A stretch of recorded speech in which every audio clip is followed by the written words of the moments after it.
Hello everyone, it's me again, and on this video post I'm going to be reading T.S. Eliot's The Wasteland. It is a poem in 5 parts, and because of that I'm going to make a video for each part because it would be too long, the video, if I did it all in one. So today I'm going to be reading part 1. Part 1, The Burial of the Dead.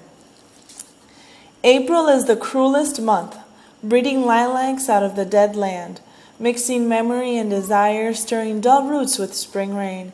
Winter kept us warm, covering earth in forgetful snow, feeding a little life with dried tubers. Summer surprised us, coming over the Starnberg Jersey with a shower of rain. We stopped in the colonnade and went on in sunlight into the Hofgarten, and drank coffee and talked for an hour. Bin karkin Rusin, stam o liton ut Dutch. And when we were children, staying at the Archduke's, my cousin's, he took me out on a sled, and I was frightened. He said, "Mary, Mary, hold on tight," and down we went. In the mountains, there you feel free. I read much of the night, and go south in the winter. What are the roots that clutch? What branches grow out of the stony rubbish? Son of man, you cannot say or guess, for you know only a heap of broken images where the sun beats and the dead tree gives no shelter, the cricket no relief, and the dry stone no sound of water. Only there is shadow under this red rock. Come in under the shadow of this red rock, and I will show you something different from either your shadow at morning, striding behind you, or your shadow at evening, rising to meet you. I will show you fear in a handful of dust. Friskt wet der wind, der himmel zu min irisch Kind, wo willest du? You gave me hyacinths first a year ago. They called me the hyacinth girl. Yet when we came back late from the hyacinth garden, your arms full and your hair wet, I could not speak and my eyes failed. I was neither living nor dead, and I knew nothing. Looking into the heart of light, the silence.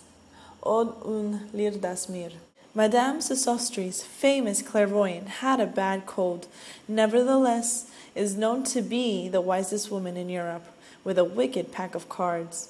"Here," said she, "is your card, the drowned Phoenician sailor.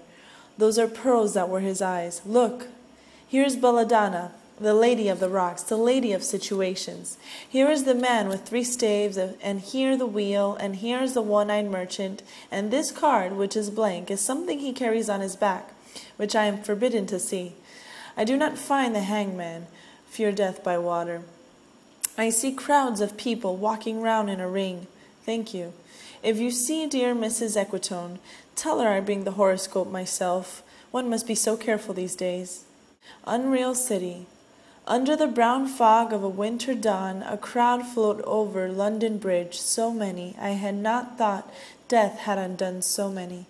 Sighs, short and infrequent, were exhaled, and each man fixed his eyes before his feet, flowed up the hill and down King William Street, to where St. Mary Woolnoth kept the hours, with a dead sound on the final stroke of 9.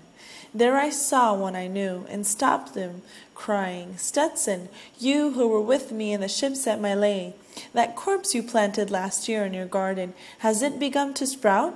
Will it bloom this year? Or has the sudden frost disturbed its bed? Oh, keep the dog far hence, that's friend to men, or with his nails he'll dig it up again. You, hypocrite lecteur, mon semblable, mon frère."